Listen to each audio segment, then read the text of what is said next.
SSB PRT 2026 जो भी बच्चा तैयारी कर रहा है 90% बच्चा पार्ट ए में ये मिस्टेक कर रहा है। ठीक है, जो स्ट्रेटेजी, जो तरीका जो मैं बताऊंगी किस तरीके से टाइम को मैनेज करना है, अगर उस हिसाब से पेपर करोगे तो बिल्कुल भी आपका पेपर रहने के चांस नहीं है। बिल्कुल आप पेपर के एंड तक कंप्लीट जा पाओगे। ठीक है, तो ये स्ट्रेटेजी जो मैं बता रही हूं इसको बिल्कुल डेफिनेटली फॉलो करना। Okay, hello everyone, this is Shivani, welcome back to YouTube channel education classes. So आज इस वीडियो में हम स्पेशली उन बच्चों के जो एग्जाम है, अभी 26 हमारे मार्च में बच्चों के एग्जाम है, वो बहुत ज़्यादा मेरे को कमेंट करके बोल रहे थे कि मैम एक बार स्ट्रेटेजी की वीडियो बता दो, लास्ट मिनट की जो स्ट्रेटेजी है वो बता दो, किस तरीके से पार्ट 1 को, स्पेशली पार्ट 1 के लिए ये वीडियो है, किस तरीके से पार्ट 1 में डील करना है, कितने क्वेश्चन अटेम्प्ट करने हैं, कितना टाइम किस सब्जेक्ट को देना है, कौन कौन से टॉपिक्स आ रहे हैं, वो सारी चीज़ें एक बार मैम बता दो, और कहाँ से करें उन चीज़ों को, रिविजन कहाँ से करें, वो सारी चीज़ें बता देना। तो उसके ऊपर डिटेल में डिस्कशन करेंगे। ठीक है, तो यहाँ पर हम क्या है, स्पेशली उन बच्चों के लिए जो बिल्कुल सीरियस होके अपनी तैयारी किस तरीके से करना चाहते हैं पेपर, वो चीज देखने आए हैं, तो वही बच्चे यहाँ पर वीडियो देखना, सीरियस कैंडिडेट ही वीडियो देखना। मैं हर चीज यहाँ पर लिख कर लेकर आई हूँ ताकि कुछ भी आपको बताना मिस ना हो जाए। ठीक है, बहुत ही इंपॉर्टेंट वीडियो है ये, बहुत ही लास्ट टाइम की आपकी पूरी तैयारी हो गई है, तो अब किस तरीके से डील करना है पेपर को वो देख लो, क्योंकि अब आप कितना ही पढ़ लो वो चीज अब कंप्लीट हो चुकी है। अब लास्ट मिनट है तो आपको क्या है, प्रैक्टिस प्रैक्टिस प्रैक्टिस, और किस तरीके से डील करना है, क्या स्ट्रेटेजी है, पूरा एक बना के चलना पड़ेगा, कितना टाइम कौन से सब्जेक्ट में दे, किस तरीके से करना है, वो सारी चीजें आज हम डिस्कस करेंगे। क्लियर है? सबसे पहली चीज देखो, यहाँ पे मैंने बिल्कुल एक एक चीज लिख कर लाई हूँ। बच्चे मुझे कमेंट कर करके बहुत पूछे, क्या एक बच्ची शिखा है वो मुझसे पूछे कि मैम 26 को एग्जाम है, सिलेबस पैटर्न फर्स्ट डे के बारे में एक बार बता दो, करंट अफेयर से कितने क्वेश्चंस आ रहे हैं, और जो फरवरी और मार्च में रिसेंट में एग्जाम हुए हैं क्या उनसे हमारा पेपर का कुछ लेवल अलग आएगा या सेम आएगा। बहुत बच्चे, एक बच्चा है मुझसे बोला है कि जीके का बता दो मैम टॉपिक्स क्या क्या आए थे, एक बच्चा मैम मैथ्स के बता दो क्या क्या क्वेश्चन आए थे। तो डियर ये सारी चीज आज क्लियर हो जाएगी हमारी। ठीक है, अब यहाँ पर हम सबसे पहले डिस्कस करते हैं कि यहाँ पर बच्चों के अंदर एक मिथ है, बच्चे यहाँ पर एक सबसे बड़ी मिस्टेक कर रहे हैं कि वो क्या कर रहे हैं, वो फर्स्ट पार्ट को यहां पर बहुत ज्यादा हल्के में ले रहे हैं कि फर्स्ट पार्ट नहीं, अपना सेकंड पार्ट पे फोकस करो, फर्स्ट पार्ट तो हल्का है। डियर ये बहुत बड़ी मिस्टेक है। ठीक है, यहां पर आपको फर्स्ट पार्ट को हल्के में नहीं लेना है, क्योंकि सबसे ज्यादा टाइम कंज्यूमिंग पार्ट हमारा फर्स्ट ही है। ठीक है, जो बच्चे गलती कर रहे हैं ना वो सारे के सारे फर्स्ट पार्ट में कर रहे हैं, क्योंकि सेकंड पार्ट ओवरऑल सब सेम करके आ रहे हैं, सब एक जैसे आंसर ही लगा के आ रहे हैं, सब सेम टाइम ले रहे हैं, बट जो फर्स्ट पार्ट है ना पेपर का वो सबसे ज्यादा टाइम कंज्यूमिंग है। उसको अगर आपने डील कर लिया ना तो आपका पेपर डेफिनेटली कंप्लीट हो जाएगा। ठीक है, और सबसे पहले बता दूं मैं, जो बच्चा एंड तक पेपर के नहीं पहुंच पा रहा है कि वो उनका पेपर 20 नंबर का रह गया, 15 नंबर का रह गया, तो डियर प्लीज सॉरी टू से, बट आप अपने आप को पहले ही बाहर समझो। ठीक है, क्योंकि यहां पर अपने आप में सबसे बड़ा टारगेट है कि पेपर के एंड तक टाइम पर पहुंचना, ये बहुत बड़ा टास्क है एक तरीके से। इसलिए कहा जाता है कि डीएसएसबी को क्लियर करने के लिए स्ट्रेटेजी होनी चाहिए, लाइक आपको टाइम मैनेजमेंट आना चाहिए, दूसरा आपके अंदर एक्यूरेसी होनी चाहिए, आपके आंसर्स के अंदर एक्यूरेसी होनी चाहिए। ठीक है, तो यहां पर फर्स्ट पार्ट वाले बच्चे बहुत हल्के में फर्स्ट पार्ट को ले लेते हैं, तो ये चीज गलत नहीं करना है यहां पर। ठीक है, और जो बच्चे और नॉर्मली बच्चे गलती करते हैं वो आपको नहीं करनी है। अभी सारी चीजों पर डिस्कशन करेंगे। एक बार हम सबसे पहले टाइम मैनेजमेंट को समझ लेते हैं कि यहां पर फर्स्ट पार्ट जो है वो सबसे ज्यादा टाइम कंज्यूम करता है। ठीक है, तो हमें बिल्कुल डिटेल में पता होना चाहिए कि किस अकॉर्डिंग हमारा पेपर चलता है, कितना हम समय दे। फर्स्ट पार्ट के लिए बात करें, आज हम सेकंड पार्ट की नहीं करेंगे, कि हमें पता है जो बच्चे यहां पर डीएसएसबी पीआरटी की तैयारी करें उनको पता होगा कि हमारा फर्स्ट पार्ट में 20-20 नंबर के 5 सेट होंगे, जिसे 5 डिसिप्लिन बोल देते हैं, ऐसे ही 5 सेकंड वाले पेपर में आते हैं। तो आज हम फर्स्ट पार्ट की बात कर रहे हैं, तो एक बार देखो, सबसे पहले जो सीरीज हमारे पेपर स्टार्ट होते ही आती है, रीजनिंग आती है 20 नंबर की, फिर आपका 20 नंबर का जीके आएगा, उसके बाद 20 नंबर का मैथ्स आएगा, फिर 20 नंबर का इंग्लिश, और एट लास्ट आपका 20 नंबर का हिंदी आएगा। ठीक है, बहुत बच्चे मुझे कमेंट करके पूछते हैं कि मैम क्या यहां पर हम भाषा को बदल सकते हैं, तो डियर मैं आपको बता दूं, जैसे ही पेपर शुरू होता है आपका वहां पर एक डिफॉल्ट लैंग्वेज का ऑप्शन आता है, जहां पर आपको पूरा का पूरा पेपर किस भाषा में देना है जिसमें आप सुटेबल हो, तो वो आपको डिफॉल्ट लैंग्वेज चूज करनी पड़ती है। फॉर एग्जाम्पल आपने इंग्लिश ले लिया कि आपने सारी चीजें मैथ्स रीजनिंग इंग्लिश में करना है, तो आपने डिफॉल्ट लैंग्वेज इंग्लिश चूज कर लिया। आफ्टर दैट आप क्वेश्चन करते करते कहीं अटक गए, थोड़ा सा समझ नहीं आ रहा है, हिंदी में करना है तो कन्वर्ट लैंग्वेज कर सकते हो, हिंदी में वो बदल जाएगा, कोई इशू नहीं है। समझ लिया, अगला क्वेश्चन जैसे ही आप नेक्स्ट करोगे वो इंग्लिश में ऑटोमेटिकली कन्वर्ट हो जाएगा। ये चीज क्लियर है? बहुत बच्चों को डाउट रहता है, बार बार पूछते हैं। एक चीज और बच्चा पूछता है कि यहाँ पर इंग्लिश जो पेडागोजी का है उसको यहाँ पर कन्वर्ट कर सकते हैं या नहीं, तो डियर इंग्लिश लैंग्वेज के पेडागोजी को भी हिंदी में कन्वर्ट किया जा सकता है वहां पे। ठीक है, अब अगली चीज, और अब यहाँ पर एक बच्चा पूछता है कि मैम क्या हम अपने अकॉर्डिंग सब्जेक्ट को, फर्स्ट पार्ट के सब्जेक्ट को डील कर सकते हैं कि हम पहले हिंदी करें इंग्लिश करें, तो डियर बिल्कुल भी नहीं। जिस अकॉर्डिंग वो देंगे सीरीज, उसी अकॉर्डिंग हमें पेपर देना पड़ता है। और उनकी सीरीज हमेशा से फिक्स है, पहले वो रीजनिंग देते हैं, उसके बाद जीके, फिर मैथ्स और फिर इंग्लिश एक क्लास आपको हिंदी दिया जाता है। ठीक है, इसी अकॉर्डिंग चलना पड़ता है, हम नहीं चेंज कर सकते हैं। और दूसरी बात, अगर आप पेपर के अंदर फॉर एग्जांपल आपका पेपर बिल्कुल शुरू हुआ है, आपका रीजनिंग सबसे पहले खुल के आया, क्वेश्चन नंबर 1 रीजनिंग आएगा, वो 20 क्वेश्चन है, उसमें आप आगे पीछे जा सकते हो। फॉर एग्जांपल आप पहले फर्स्ट क्वेश्चन करके थर्ड क्वेश्चन पे भी जा सकते हो, फिफ्थ क्वेश्चन पे भी जा सकते हो। लेकिन अगर आपको रीजनिंग से जीके पे कन्वर्ट करना है, पहुंचना है, तो आपको अपना रीजनिंग को सेव कर एंड नेक्स्ट कर ही आप जीके पे जाओगे। और एक बार सेव एंड नेक्स्ट कर दिया तो आप वापस अपनी रीजनिंग नहीं खोल सकते हो। ठीक है, इसलिए बहुत ध्यान से सेव कर और नेक्स्ट कर ही जाना और सारे क्वेश्चन करने के बाद ही सेव करना, ताकि बच्चा यहाँ पर क्या है, कई बार मिस्टेक कर देता है, न्यू फ्रेशर बच्चा, उसको नहीं पता होता है, वो सेव एंड नेक्स्ट करके जीके कर लेता है कि रीजनिंग बाद में कर लूंगा, और फिर वो बाद में नहीं आ पाता है। हर एक चीज डीएसएसबी के अकॉर्डिंग चलेगी, पैटर्न भी, टाइमिंग पैटर्न भी, वे भी कि आप कौन सा सब्जेक्ट पहले करोगे, वो सारी चीज आपको उन्हीं के हिसाब से चलेगा। ठीक है, तो यहाँ पर हमारे हाथ में कुछ भी नहीं है। आपको ना तो आप वापस जा सकते हो किसी सब्जेक्ट पे, ना ही क्या है अपने अकॉर्डिंग कोई सब्जेक्ट पहले कर सकते हो। जिस अकॉर्डिंग वो देंगे उसी अकॉर्डिंग पेपर देना पड़ेगा। इसलिए ये बहुत ज्यादा हार्ड हो जाता है बच्चों के लिए कि जिस वे में उन्होंने पेपर दिया उसके हिसाब से हम पेपर को एंड तक कंप्लीट कर लेंगे, एक बहुत बड़ा टास्क हो जाता है। इसलिए अच्छी खासी प्रैक्टिस करनी पड़ती है टाइम को मैनेज करने के लिए, और ये आपका क्वालिफाई तभी हो सकता है जब आप एक प्रॉपर स्ट्रेटेजी को यहां पर अप्लाई करोगे। आज हम इसी चीज के बारे में डिस्कस करेंगे कि कैसे हम फर्स्ट पार्ट को प्रॉपर डील करेंगे। 26 मार्च वाले बच्चे बार बार पूछ रहे हैं, एक बार मैं लास्ट टाइम की स्ट्रेटेजी बता रही हूं कि आपको पेपर में जाते ही क्या करना है, किस तरीके से। सबसे पहले तो बिल्कुल पॉजिटिव माइंडसेट, बिल्कुल पॉजिटिव माइंडसेट, कहीं भी नेगेटिविटी का कुछ भी नहीं होना चाहिए कि क्या पता ये हो जाए, ये चीज बोलना ही नहीं। बहुत ही शांत, पॉजिटिव और अच्छे मन के साथ बिल्कुल ये सोचते हुए जाओ कि पेपर बहुत ईजी आ रहा है, मैंने बहुत तैयारी करी है, मुझे पता है किस टाइप से मुझे डील करना है, मुझे सारी स्ट्रेटेजी पता है, मुझे पता है कौन से सब्जेक्ट को कितना टाइम देना है, कहां पर टाइम वेस्ट नहीं करना है। हर चीज को बिल्कुल यहां पर बारीकी से सोच कर ही आपको वहां पर डील करना है। आपका पेपर टाइम के अंदर डेफिनेटली हो जाएगा। ठीक है, अब हम बात करते हैं आगे टाइम मैनेजमेंट की। ठीक है, अब यहां पर ध्यान से सुनना, जो मैं यहां पर बता रही हूं उस चीज को बिल्कुल अप्लाई कर लेना। टाइम मैनेजमेंट बता रही हूं, किस सब्जेक्ट में कितना टाइम देना है, मैंने बहुत अच्छे से पहले भी बताया, पर बच्चे यहां फिर से पूछ रहे हैं कि 26 मार्च वाले तो या 26 मार्च वाले हो या आगे जिसका भी एग्जाम है, मैं सभी के लिए बोल रही हूं, बिल्कुल टाइम मैनेजमेंट को इसी तरीके से करोगे ना, डेफिनेटली पेपर रहेगा ही नहीं। सबसे पहली चीज मैं बहुत बार बता चुकी हूं, आपके 2 घंटे जो है, 60 मिनट इधर 60 मिनट इधर, हर एक में आपको एक घंटे के अंदर 5 सेट है। तो जो पहला है ना, उसके 60 मिनट में आप 5 सब्जेक्ट को ना मानकर 4 सब्जेक्ट को मानो। ठीक है, reasoning, maths, reasoning, GK, maths और इंग्लिश। हिंदी को अभी कंसीडर ही मत करो, उसको करो आप सेकंड वाले पार्ट के अंदर कंसीडर। यहां आप सिर्फ और सिर्फ माइंड में ही रखो, हमें 1 घंटा मिला है सिर्फ 4 सब्जेक्ट करने के लिए, सिर्फ 4 सब्जेक्ट करने के लिए 1 घंटा मिला है। किस तरीके से करना है अब वो आपको देखना है, बाकी मैं टाइमिंग बताती हूँ, इस अकॉर्डिंग चले तो ये 1 घंटे में 4 सब्जेक्ट हो जाएंगे। और बचा हुआ जो 5वां हिंदी है, उसको अगर आप सेकंड पार्ट के 60 मिनट में भी करोगे तो वो बहुत छोटी आ रही है। 4-5 मिनट में उसको करके 55 मिनट सेकंड पार्ट के लिए इनफ है, उसको बिल्कुल साइड कर दो। अभी मेनली हम 4 सब्जेक्ट की बात करेंगे कि 60 मिनट में कैसे हम 4 सब्जेक्ट को डील करेंगे। सबसे बड़ी और इंपॉर्टेंट यही है कि यहां पर बच्चा सबसे ज्यादा मिस्टेक कर रहा है फर्स्ट पार्ट के अंदर, स्पेशली हमारे मैथ्स वगैरह के अंदर सबसे ज्यादा दिक्कत हो रही है बच्चों को। ठीक है, अगर पहले घंटे को आपने बिल्कुल अपने टाइम के अकॉर्डिंग, स्ट्रेटेजी के अकॉर्डिंग डील कर लिया ना, तो सेकंड पार्ट ऑटोमेटिकली कंप्लीट हो जाएगा टाइम के अंदर, बिल्कुल रिलैक्स माइंड से। और इस तरीके से अगर करोगे तो पेपर पूरा का पूरा टाइम के अंदर होगा और अंदर से कॉन्फिडेंस आने लगेगा कि हाँ, जिस हिसाब से मैंने सोचा था, जितना टाइम मैंने सोचा था उतना ही लग रहा है, तो सब कुछ मेरे हाथ में, अभी कुछ भी बाहर नहीं गया, आउट ऑफ कंट्रोल नहीं हुआ है, सब कुछ मेरे अंडर कंट्रोल है, मैं सब कुछ अच्छे से कर लूंगी या कर लूंगा। ठीक है, पॉजिटिव माइंडसेट के साथ इस स्ट्रेटेजी को अपनाओगे तो हो जाएगा। पहली चीज, 60 मिनट में 4 सब्जेक्ट को फोकस करना है सिर्फ, और बाकी बचे हुए को 60 मिनट दो, ऑटोमेटिकली हो जाएगा। उसमें कोई पेन कुछ भी सोल्व करने का नहीं है, सिर्फ और सिर्फ read and tick, read and tick. ठीक है, हिंदी को मिलाकर और सेकंड पार्ट आराम से 60 मिनट के अंदर हो जाएगा। लेकिन आगे के 60 मिनट में 4 सब्जेक्ट को कैसे डील करना है अब वो देखो। सबसे पहली चीज, पेपर में जब भी हमारा शुरुआत होती है रीजनिंग से होती है, और दूसरी बात हमारा जो टाइमिंग होता है वो रिवर्स में चलेगा, 120 मिनट, उसके बाद 119, 118, 117 इस तरीके से होगा। इसलिए बहुत ध्यान से देखना।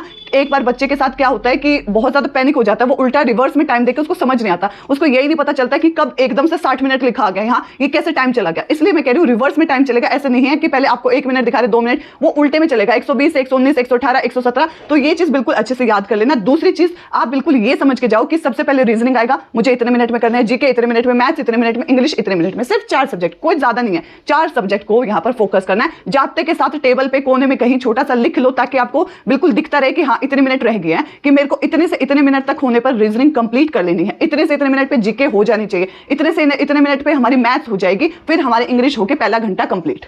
जैसे ही वो कंप्लीट होगा सबसे बर्डन वाला काम वहीं खत्म हो जाएगा, ठीक है, सबसे बर्डन वाला काम वहीं खत्म हो जाएगा। अब सुनो टाइम मैनेजमेंट की, सबसे पहले आएगा रीजनिंग, वो देते हैं रीजनिंग आपको, और ज्यादा मुश्किल नहीं आ रही है डियर, बिल्कुल बेसिक बेसिक रीजनिंग आ रही है, 19-18 क्वेश्चन बहुत इजी, लेकिन 1-2 क्वेश्चन थोड़ा सा सीरीज का है जिसमें सबकी मेंटल जो स्ट्रेंथ है उसके अकॉर्डिंग है। कोई उस स्ट्रेटेजी को जल्दी समझ जाएगा कि यहाँ पर क्या पैटर्न लग रहा है, जल्दी सोल्व कर लेगा उसको सीरीज को, कोई थोड़ा सा टाइम ले लेगा, बस वही चीज है। लेकिन ओवरऑल आपको रीजनिंग में जो टाइम देना है, सुनो मेरी बात, मैं बिल्कुल अच्छे से लिख के लेके आई हूं, जब आपके टाइम वहां पर 120 मिनट से 105 मिनट हो जाएंगे ना, 105 मिनट मतलब आपके 20 मिनट देने हैं आपको रीजनिंग को। जब आपके 120 से 105 मिनट हो गए तो आपकी रीजनिंग कंप्लीट हो जानी चाहिए।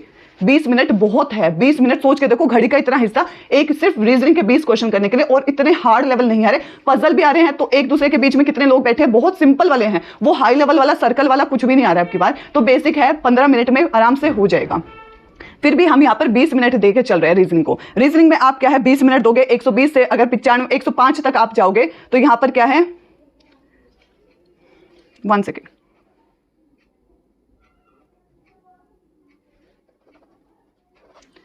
तो यहां पर रीजनिंग को सबसे पहले आएगा रीजनिंग। आपको क्या है, रीजनिंग बहुत सिंपल आ रही है, और रीजनिंग को आपको देना है 15 मिनट, 20 मिनट नहीं 15 मिनट आपको रीजनिंग को देनी है, और 15 मिनट में बिल्कुल सिंपल क्वेश्चन है, आराम से हो जाएंगे। जैसे ही आपके 120 से 105 मिनट पे आएंगे ना, आपको रीजनिंग के क्या है 20 क्वेश्चन कर लेने, 15 मिनट बहुत हो जाता है, इतने सिंपल भी है, लाइक बोर्ड मार्क्स का है, आप एक मिनट के अंदर 2 क्वेश्चन बहुत ईजिली बहुत जल्दी हो जाएगा। मैं क्या कह रही हूँ, रीजनिंग के अंदर 15 मिनट से ज्यादा नहीं लगाने हैं, 15 से 17 मिनट हो जाए कोई दिक्कत नहीं, उस 17 मिनट के जो 2 मिनट एक्स्ट्रा हुई है वो आपको कहीं और एडजस्ट करना पड़ेगा, ठीक है। इसलिए मैं कह रही हूं रीजनिंग के अंदर 15 मिनट इनफ है, 15 मिनट से 1 मिनट भी ज्यादा मत दो, बहुत सिंपल क्वेश्चन आ रहे हैं, एक आधा क्वेश्चन हार्ड आ रहा है, अदरवाइज सारे सिंपल है। तो यहाँ पे 15 मिनट, जैसे ही 120 से 115 105 हुई, आपको वहां पे दिखेगा उल्टे में 120 से 105 मिनट होते के साथ आप ये देखो कि मेरा रीजनिंग कंप्लीट हुआ या नहीं हुआ। अगर नहीं हुआ, एक क्वेश्चन रह रहा है, कोई बात नहीं, 2 मिनट और ले लो, 17 तक ले लो, 17 मिनट तक ले लो, लेकिन उसके बाद उस पर टाइम वेस्ट नहीं करना, रीजनिंग को करो 15 मिनट के अंदर डन। प्रैक्टिस इतनी करो, 15 मिनट से भी पहले कर लो, लेकिन वहां पे 15 मिनट लेके चलो, आराम से हो जाएगा। उसके बाद आता है हमारा जीके। जीके बहुत ज्यादा टाइम वेस्ट बिल्कुल नहीं करना है। जीके आपको पता अनप्रेडिक्टेबल होता है, कैसे टॉपिक्स आते हैं, क्या आता है, बिल्कुल फिक्स टॉपिक जो रट के जाने हैं वो बता रखे हैं, वो करके जाओ, जैसे जैसे क्वेश्चन मिलेंगे फटाफट लगाते जाओ। 10 मिनट में 20 क्वेश्चन आराम से हो रहे हैं, कोई कैलकुलेशन वाला पार्ट नहीं। क्या आप स्पीड में पढ़ के क्या टिक नहीं लगा सकते 10 मिनट में 20 क्वेश्चन जीके के, वो भी जो आता है तो करना है, नहीं आता है तो स्किप। क्या वो 10 मिनट में जीके नहीं हो सकती? बिल्कुल सबसे बेस्ट टाइम है 10 मिनट दो अपने जीके को। जैसे ही 105 मिनट से आपका 95 मिनट लिखा आएगा ना, वहां पे आपका जीके कंप्लीट हो जाना चाहिए। इसको टेबल पे लिख लेना बहुत अच्छे से। जैसे ही 105 से 95 लिखा आएगा ना, वहां पे आपका जीके कंप्लीट हो जाना चाहिए। इसके बाद आपका आता है मैथ्स, और मैथ्स को देना है सबसे ज्यादा टाइम, क्योंकि वो थोड़ा हार्ड बच्चे को लगता है, और hard in the sense 16 question 15-16 question basic आ रहे हैं, लेकिन जो बचे हुए क्वेश्चन है वो ऐसे हैं कि बच्चा बाहर आके कहेगा मैथ्स का लेवल अच्छा खासा हार्ड था। और हार्ड इसलिए था, पैटर्न सभी को पता है किस तरीके से करना है, लेकिन बच्चा क्या है कैलकुलेशन में मार खा जाता है, इसलिए इसको किस तरीके से डील करना है वो सारी चीजों पे भी डिस्कशन करेंगे। लेकिन अभी हम टाइम मैनेजमेंट की बात करें, मैथ्स को देना आपको 25 मिनट देना, 25 मिनट से ज्यादा नहीं देना, 25 मिनट बहुत इनफ है। जितने क्वेश्चन कर पाओ मैक्सिमम से मैक्सिमम कोशिश करना कि कर पाओ। 25 मिनट से ज्यादा दिया तो पेपर का सब कुछ डगमगा जाएगा, एंड तक पहुंचना वो सारी स्ट्रेटेजी वेस्ट हो जाएगी। 25 मिनट से ज्यादा नहीं देना डियर। जैसे ही आपका 95 से आपका 70 लिखा आ गया ना, आपकी मैथ्स पूरी हो जानी चाहिए। आप ये देखो, जब वहां पर 70 लिखा आया, कितने क्वेश्चन आपने कर लिए, बेसिक क्या 15-16 क्वेश्चन कर लिए हैं, या उससे ज्यादा करने की कोशिश करो। मान लो आपने 16 क्वेश्चन कर लिए हैं, अब बच्चे 4 क्वेश्चन बहुत कैलकुलेटिव है, हार्ड लेवल है, आपको ये देखना है कि क्या मैं अगर इनको अटेम्प्ट करूंगा या करूंगी तो क्या मेरे चांसेस ज्यादा है नुकसान के, या अगर मैंने अटेम्प्ट किए तो मेरे 1-2 क्वेश्चन ठीक होकर मेरे यहां फायदे के चांस ज्यादा हैं। अगर आपको फील हो जाए कि मेरे सिर्फ 10 ही क्वेश्चन मेरे से हुए हैं तो मैं बिल्कुल नहीं कहूंगी कि आप अटेम्प्ट करो, लेकिन अगर आपके 16 क्वेश्चन बिल्कुल एग्जैक्ट ठीक है, क्योंकि मैथ्स में यही आंसर निकलते ऑप्शन में मिल जाता है, अगर आपको फील हो गया कि 16 क्वेश्चन बिल्कुल ठीक कर दिए हैं तो मैं यही कहूंगी चारों क्वेश्चन को अटेम्प्ट करो, क्योंकि यहां पर घटने से ज्यादा बढ़ने के चांस ज्यादा, 1-2 क्वेश्चन भी ठीक हो गया तो। ठीक है, लेकिन 25 मिनट से ज्यादा बिल्कुल भी नहीं लगाना है, वरना सारा पेपर खराब हो जाएगा। 25 मिनट जैसे ही 70 मिनट तक हो गया हमारा मैथ्स कंप्लीट। अब आपको उठाना है इंग्लिश। मैं फिर बता रही हूँ, इंग्लिश बहुत बेसिक आ रही है, बहुत बेसिक वोकैबुलरी, 2-3 क्वेश्चन, फिर हमारे fill in the blanks, tenses, फिर आर्टिकल, ये सारे टॉपिक्स जो मैंने आपको बताए थे फटाफट वो आ रहे हैं। उसके बाद 16 से लेके और 15 तक इतना सा पैराग्राफ आ रहा है, बहुत बड़ा पैराग्राफ नहीं आ रहा है। ये सोच रहे हो बच्चा पैनिक हो जाए कहीं मेरा इंग्लिश पूरा ना हो, हिंदी पूरा ना हो, ये सोच के बैठना, पैराग्राफ इतना सा आ रहा है। ठीक है, उसके अंदर 2 क्वेश्चन फिक्स आ रहे हैं टोन का और एक आपको टाइटल बताना है, बिल्कुल साइड कर दो। 2 बच्चे 3 क्वेश्चन, उसमें से एक हमारा सिनोनिम एंटोनियम, मतलब एक क्वेश्चन वोकैबुलरी का आएगा, बच्चे 2 क्वेश्चन डायरेक्ट पैसेज के आएंगे कि क्या कहा गया है, कौन सा क्वेश्चन से रिलेटेड। ये बिल्कुल फिक्स है, इतना सा पैराग्राफ और बहुत सिंपल वाला पैराग्राफ। क्वेश्चन भी जो 2 आ रहे हैं ना पैराग्राफ से रिलेटेड, वो डायरेक्ट दिख रहे हैं आपको कि हाँ ये पूछा गया, नोट करके नहीं पूछ रहे, उसके बाद पॉजिटिव में पूछने हैं। तो ये हमारा था 10 मिनट के अंदर इंग्लिश हो जाएगी डियर। आप 16 क्वेश्चन जो ग्रामर पोर्शन है उसको फटाफट पढ़ो, लगाओ। थोड़ा सा जो टाइम लेंगे 5-6 मिनट वो आपका वो पैराग्राफ लेंगे, क्योंकि इतना सा है, लेकिन फिर भी बच्चों की इंग्लिश थोड़ी सी स्लो होती है और टाइम लेते हैं पैराग्राफ को समझने में, तो कोई बात नहीं, 10 मिनट इनफ है। 10 से 12 मिनट कर लो, कोई दिक्कत नहीं है, फिर भी पैनिक मत होना। 10 मिनट से 12 मिनट कर लो, लेकिन जब 60 मिनट वहां कंप्लीट हो जाए ना, ऐसा होना चाहिए कि इंग्लिश का 1-2 क्वेश्चन रहा है या फिर इंग्लिश पूरी कंप्लीट हो चुके हैं, इतने से ज्यादा नहीं होना चाहिए, अदरवाइज पैनिक हो जाने की सिचुएशन होगी, पेपर कंप्लीट ना होगा आगे का। ठीक है, तो ये सबसे बेस्ट था हमारा। रीजनिंग में 15 मिनट, 10 मिनट जीके में दो, 25 मिनट आराम से पूरी मैथ्स में दो, 10 मिनट यहां पर आप दो इंग्लिश को।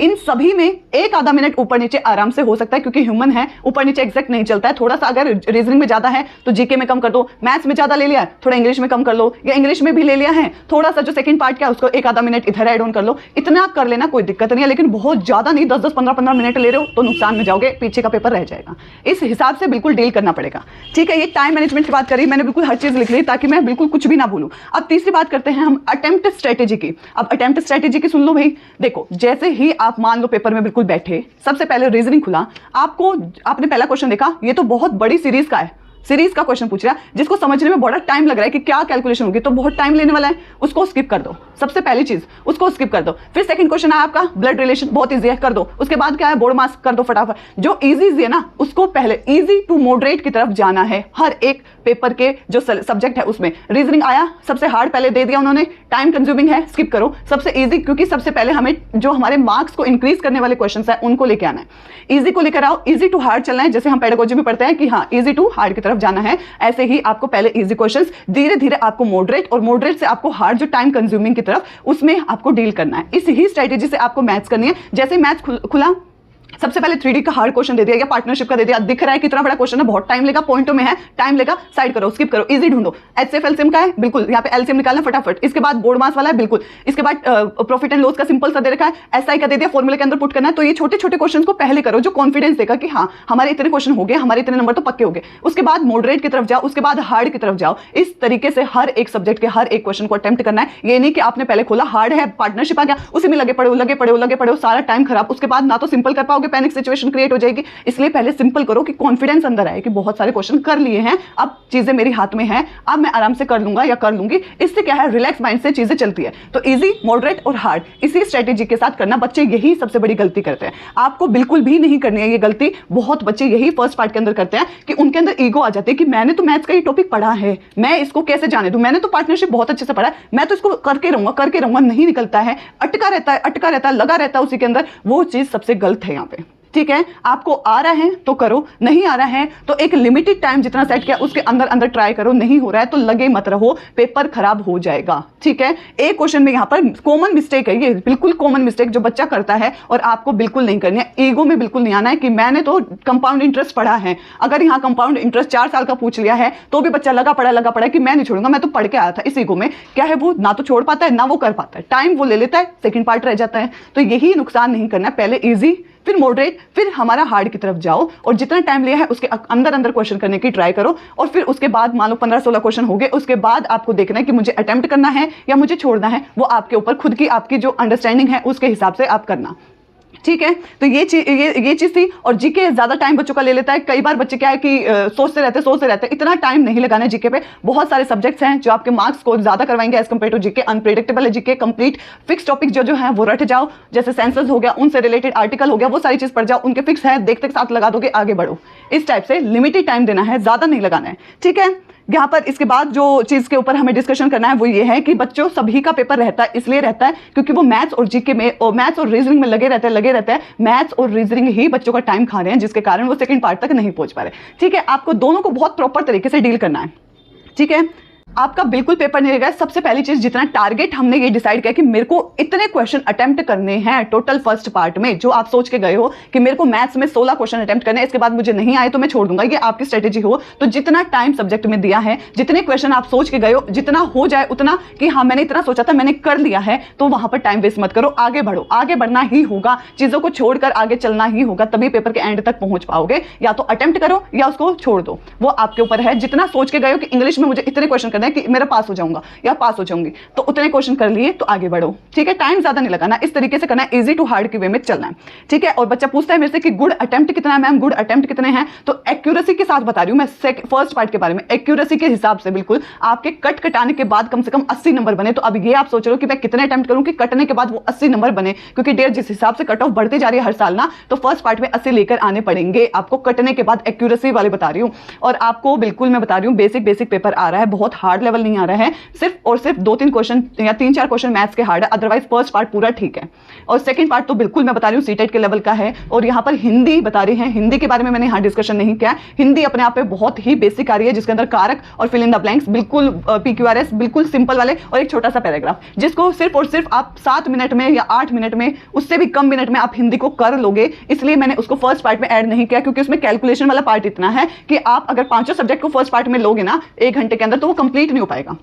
ठीक है, उसको आप सेकंड वाले में ले लो, कोई दिक्कत नहीं है। जैसे ही दूसरा घंटा शुरू होएगा आपका, उसमें अगर 5 से 7 मिनट में आपने ले ली हिंदी के लिए, तो 55 मिनट अभी भी, मान लो 5 मिनट ले ली मैं हिंदी के लिए, 55 मिनट अभी भी सेकंड पार्ट के लिए बहुत बहुत इनफ है, बहुत ज्यादा। अगर उसके कम भी ले रहे हो ना, थोड़ा सा मान लो इंग्लिश में एज अ ह्यूमन है, थोड़ा सा मैथ्स में टाइम लग गया, इंग्लिश में लग गया, और फिर भी आपके पास सेकंड पार्ट के लिए इनफ टाइम अभी भी 50 मिनट बच रहा है, 45 मिनट बच रहा है ना, मिनिमम 45, उसके बाद नहीं, 45 मिनट बच रहा है, तो भी रिलैक्स माइंड के साथ पेपर करो कि 45 मिनट में मैं पूरा सेकंड पार्ट इजीली कर दूंगी या कर दूंगा। ठीक है, इस हिसाब से चलोगे तो पूरा का पूरा एंड तक जाओगे, और बहुत ही अच्छे से और पॉजिटिव माइंड, बहुत रिलैक्स माइंड के साथ पेपर कंप्लीट होगा।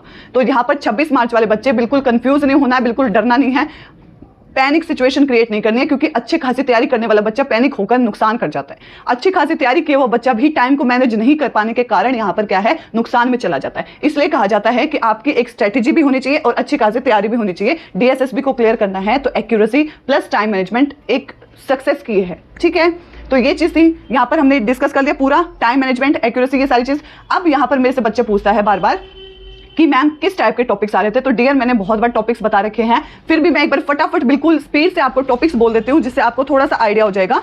ठीक है, तो एक बार फटाफट बोल देती हूँ। रीजनिंग में सबसे पहले बताती हूँ, रीजनिंग में मेरे सीरीज आया था, जिसके अंदर नंबर सीरीज और अल्फाबेट सीरीज आए थे, 3 से 4 क्वेश्चन। एक आया था ओड वन आउट, और उसके बाद आया था ब्लड रिलेशन, एक फिगर जिसमें मिरर इमेज 2 थे, और पजल था जिसमें नोट की साइड फेस करके बैठा था, इसके साइड कोई इधर बैठा है कोई इधर बैठा है। इसी में एक था कि फर्स्ट फ्लोर सेकंड फ्लोर के बीच में, लाइक ये ग्राउंड फ्लोर है फर्स्ट फ्लोर है, इतने के बीच में कौन कौन बैठा है, इस टाइप का। इसके बाद फ्लोर वाइज बता दिया। फिर 2 क्वेश्चन आए थे क्लासरूम के, टोटल नंबर ऑफ स्टूडेंट पूछा था, एक में 2 बच्चे हैं, उसके लेफ्ट से उसकी पोजीशन पूछी थी। 2 क्वेश्चन कॉन्सोनेंट वोवल से रिलेटेड पूछे जा रहे हैं, एक सिंप्लीफिकेशन आया था मेरे में, तो ये, और एक में था कि एक स्पेलिंग हर टर्न करके है और डिजिट दे रखे उतने ही जितने वर्ड के वो टर्न लिखा है, 4 वर्ड है तो 4 डिजिट है। ऐसे ही एक और वर्ड है जिसके 3 बिल्कुल म्यूचुअल ऊपर वाले जैसे नंबर्स भी सेम है लेकिन एक डिफरेंट है, तो डिफरेंट की वैल्यू पूछी थी, बहुत बेसिक। तो ये था रीजनिंग के, बहुत बेसिक थे, बहुत ज्यादा, जो थोड़ा सा टाइम ले रहा है तो वो सीरीज ले रहा है, अदरवाइज बहुत सिंपल। इसके बाद जीके में मेरे में 3 से 4 क्वेश्चन करंट के आए थे, एक इकोनॉमिक्स का आया था, 4-5 पॉलिटी के आए थे, बाकी स्टैटिक भर के आया था, एक हिस्ट्री का आया था, जजिया कर पूछा था, और करंट अफेयर में सारे वर्ल्ड बॉक्सिंग और कहाँ आने वाली जो गेम्स है वो हेल्ड होंगी, वो सारी चीजें IPL वगैरह सब पढ़ के जाना।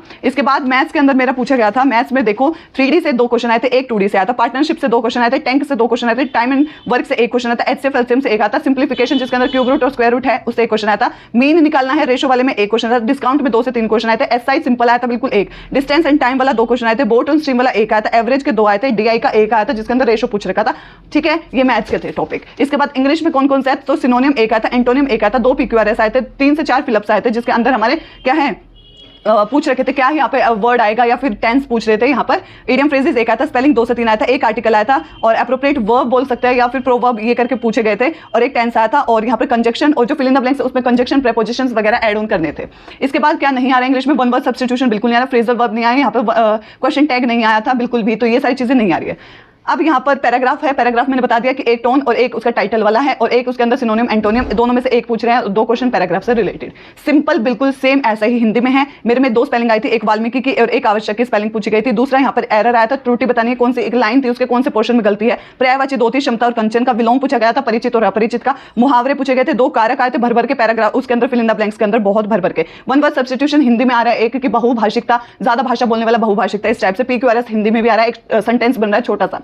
इसके बाद 16 से 20 क्वेश्चन अनसिन पैसेज हिंदी में भी आ रहा है, एक टाइटल पूछ रहे हैं इसका भी, और मेरा ढोल के ऊपर एक पैराग्राफ था बहुत सिंपल सा था, उसका टाइटल पूछा था। ठीक है, पहलवान ढोल करके, इसका टाइटल एक में क्वेश्चन में विलोम आया था, एक में पर्यायवाची, और जो बचे हुए 2 क्वेश्चन है वो पैराग्राफ से रिलेटेड पूछे थे। ये टॉपिक्स थे, मैंने बिल्कुल अच्छे से बता दिया, बिल्कुल सारा टाइम मैनेजमेंट बता दिया, बिल्कुल हर एक चीज। ये गलती नहीं करनी है कि ईगो में आओ, इसी वे में चलना है, इजी क्वेश्चन को पहले करो, हार्ड को बाद में। इतना टाइम दो और इतने ही तरीके से कि पहले में 4 सब्जेक्ट को लेकर चलना, बाकी में 5। इससे ज्यादा कुछ नहीं, बिल्कुल रिलैक्स माइंड से जाओ। बहुत ईजी पेपर आ रहा है, इसी को दिमाग में रखना, इजी इजी इजी बोलोगे इजी ही आएगा। अगर डर लगेगा, डर सोचते रहोगे कि कहीं पेपर ना रह जाए, डेफिनेटली रह जाएगा। इसलिए वो चीज सोचो जो चाहते हो, वो चीज बिल्कुल मत सोचो जो लाइफ में कभी नहीं चाहते कि वो हो। ठीक है, पॉजिटिव माइंडसेट के साथ ऑल द बेस्ट सभी बच्चों को, या आगे बच्चों के जिसके भी पेपर हैं सभी को ऑल द बेस्ट। और इसी तरीके से करोगे तो पेपर बिल्कुल नहीं रहेगा। ठीक है, सो आई होप आप सभी के लिए यूजफुल रही होगी। और भी कोई डाउट होगा तो आप मुझे टेलीग्राम पे पूछ लेना या वीडियो के नीचे कमेंट कर देना। ठीक है, जिसने लाइक और सब्सक्राइब नहीं किया प्लीज लाइक और सब्सक्राइब कर देना। And thank you so much for watching.